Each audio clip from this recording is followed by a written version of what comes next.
Hello everybody, Jackson here. Welcome back to the Daily Endeavours for the 13th of March. As always, there'll be timestamps in the description. Sorry, this one's going to be a bit late again. Some personal shit came up today, so I couldn't really do it on time. Should be fine for the next few, so it's all good. Completing a quest, destroy ghosts, refine raw materials 8 times, 5,000 damage to structures in Cyrodiil, and 2-player homes with an extra steel amount and extra gold on this one, which is great because this one's fucking easy. So my advice to you would be do this one, maybe this one, and either, like, all of these here are super good, super fast, so honestly any of these are good as long as you do this one first, because if you do 3 of these then you'll miss out on this one. So what you want to do is just make sure you have a house. The easiest way to get a house in the game is to come here from the way shown in Daggerfall. We got this building here. You can knock out 2 birds with 1 stone here. So what you can do is you can talk to this lady here if you haven't already. She will complete a quest. All you have to do is just keep pressing E and you'll complete a quest here. That will get this one here done very quickly, and it will also give you a house for this one to use. Depending on your alliance, you might either get the Rosy Lion, you'll get the Ebony Flask, or you will get the Mara's Kiss Public House. Depends on what alliance you are. Whichever one you get, you can find it in the Houses tab in the map menu. It'll show up in Collected, and you just click on it. It will direct you to where it is, and you can just travel. Or if you don't want to do that, if you've got another way of doing quests, like Ritz, for example, you can go to Home Tours and just do the same thing. First one that pops up, just left-click or double-click, and it will let you travel straight there. So you can do that as well. But either way works. If you got your own house, you can just do that. It doesn't matter what house you go to, as long as you just go to a house. So we'll just do that. So yeah, that's an easy way to complete a quest and do the housing one super fast. Because all you have to do now is, when you get to this house, all you have to do is go out the back door, or go out the front door, sorry, and just do the same thing again. That's it. So we rock up at home, just go outside, and we're done. So there is no gold investment there. You'll get a bit of gold back, which is great, and you'll get your 30 seals, which is great. Right, so let's keep moving on. So I've gone through. I think everything you need to know about quests is that's all you really need. If you don't have any character slots that can do that quest, I would also just check real quick on all your characters if you have the fighters and mages guilds. If you don't have these on one of your characters, go to Glenumbra as well. Go to the fighters and the mages guilds, and you'll have exactly the same thing. You'll have a person that you can talk to. You literally just keep talking to them and you'll complete a quest. Also very, very easy to do. If you have Greymore, you've also got the option of Verita Numida in the Antiquarian Circle. Talk to her. She'll get you to turn around and interact with something, and then after that you'll just complete a quest by talking to her a little bit more. So another really easy way to get a quest done here. If you don't have any characters at that point that can do any of those quests, like if you've used up all 20 character slots or you don't have any character slots at all and you don't have any characters who haven't done that specifically, you can also, if your character's like level 6 or 7, you can get them to talk to the writ givers, like the writ certifiers. The factions are a bit different. I would advise you look up writ guides on how to get that started. They have a quest as well that's the same thing. You just talk to them. You say you're ready to be certified, and they'll just say, yep, no worries, and you'll complete a quest for them. There's also some other quests that you can do to start each writ type, and they have a separate quest on them. They're very easy to do. It's just like, go find some wood or some cloth or something, and those are instant, so other people can't even steal those, so it's like super quick to do. So you've got quests like that, and then you've obviously, after that, you just got writs, which are also very easy. There's tons of guides out there that explain how to do writs real quick, better than I ever could. And after that, you've got regular quests. You could do main quests, Hollow City, stuff like that. Any of these ones here, some of these have skill points in them, so I think it's best to do either zone stories or main quest signs, so that you can get extra skill points, because they're always good, right? If not, you can focus on things like, Fargrave, for example, has a set of daily quests that you can do, and they have a chance to drop a lead for a mythic that I think is worth getting, the Mark and Ring of Majesty. Obviously, you need the DLC for that.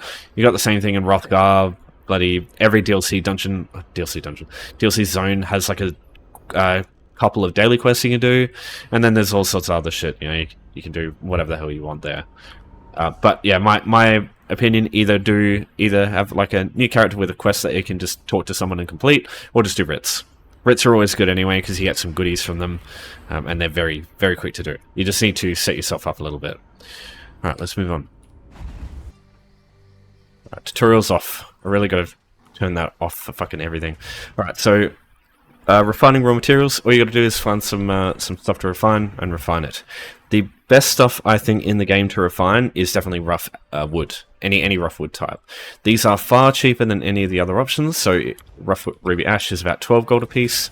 Let's look at the other options here, just to prove it. So if we look at rubidite's not... Oh fuck, I don't have any rubidite, hold on. So as you can see, a lot more expensive than rough wood. It's about 3 times. Then you go to cloth. Rabido hide is about 90 gold, and then raw ancestor silk is over 100, and then platinum dust is even worse. So I advise don't buy this stuff unless you've already got some of it lying around. Instead, just use rough wood. As you can see here, like 12 gold, just way better. Now, if you've got some stuff lying around to refine yourself, or like if you've got surveys, have I got any? I don't have any. If you do writs and you get surveys for the rewards, you can do surveys as well. A single survey is all it takes to get enough stuff to refine, so you can do that. Just one thing to keep in mind, or 2 things I suppose. In craft, whichever one you use to refine with, try and get a character that's max level in that craft, and get the unraveling or whichever passives here, right? So for example, wood extraction. This increases the chance of getting good stuff from refining materials, like dragwax and rosin and all that stuff, the gold materials, which are very valuable. Makes refining stuff a lot more valuable to you, because either you can use it for yourself or you can use it to make gold, so it's always important. And then the other thing is champion points. Go in here, meticulous disassembly. Now that this is a yellow passive, I think if you've got enough champion points for it, you should just have this on all the fucking time if you've got the champion points for it, because it's so good. Same with treasure hunter, same with rationer and liquid efficiency if you're really high CP. These are now yellow CPs. I never realized these are also really helpful. Not using up potions all the fucking time, so good. Anyway, meticulous disassembly does the same thing as like wood extraction or whatever, just increases the chances of you getting like gold materials like dragwax and resin and shit. Really, really good if you can afford the champion points, or if your champion points are high enough. If not, don't worry too much. It's not, that one's not a big deal as long as you've got this one. It works quite well. So yeah, those are the only 2 ways I would suggest it. Either buy some from a guild store, or use a survey that you've got. If you've only got one survey, though, everybody knows how I feel about this. Just make sure you... Or I think it's more practical to hold on to the survey for survey endeavors instead of using them, but it's your choice to make. So if you just look at woodworking, we'll go to raw material. No items. Okay. So there's lots of guild stores out there. You just go through woodworking, raw material, and just look through here, and whatever you find, just use that. And obviously there's tons of guild stores. You know, you got the 5 over here in Elden Root, you got the 7 over there, and like every zone has tons of them. So just look around for some stuff. Like a full stack is a couple thousand gold, and for that to last you, like get 15 seals a bunch of times, pretty good, I think. Good investment. I should also point out that just one last thing, 8 times, that's 80 resources in total. So you need 80. So nearly just under half a stack of rough wood there. If you have multiple types, you can only refine in lots of 10, so just keep that in mind. So if you have like 59, hold on. Oh no, if you have 59 and 21, for example, of 2 different resources, you'd only be able to refine 7 times, because one of those is not enough to 60, right? So just keep that shit in mind. It might derail you a little bit. In that case, you just need to get it a little bit extra, but it shouldn't be too much of a hassle.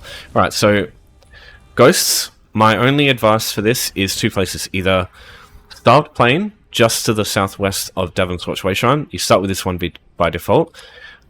This should have enough ghosts, usually where 5 ghosts is like more like you shouldn't need to go far to find 5 ghosts, because you look, there's just tons of ghosts everywhere. So these ones here are all I really suggest. Just get the 5 there, and you know, you look through, there's just ghosts bloody everywhere. Now if you've completed this quest before, you might see that they're yellow, so you might have to aggro them yourself. But yeah, just depends on you if you've done that quest or not. And yeah, as you can see, there's just tons of them here. There are other places, but they're not as easy to get to, I think, as this place. And in that case, the only other one I would suggest is Forgotten Crypts. This place has a bunch of ghosts in the later sections, but it's mostly skeletons, so it just takes a little bit getting through. There might be some DLC places as well, but I just don't think, considering how close the Way Shrine is to how many ghosts there are right here, personally I don't think, because there's no, as far as I'm aware, there's no dungeons that have tons of ghosts. I know there's Crypt of Hearts 1, which has a couple, but I don't think there's enough for 5 very quickly. But yeah, either way, I think there's more than enough ghosts in this little area here that, unless it's like peak hour and everybody's here, even then, like, they shouldn't take too long to respawn anyway. And I mean, if that's the case, then you've still got tons of other good options anyway. Alright, so I'll talk about the last one. We've got 5,000 damage destruction in Cyrodiil. This is why I say it's not a big deal, because all you got to do here is, it's like one wall to repair and it takes like 10 seconds. So what we need to do is find a campaign where your faction at least has some semblance of like a hold on the region. Not always the case. Alright, perfect.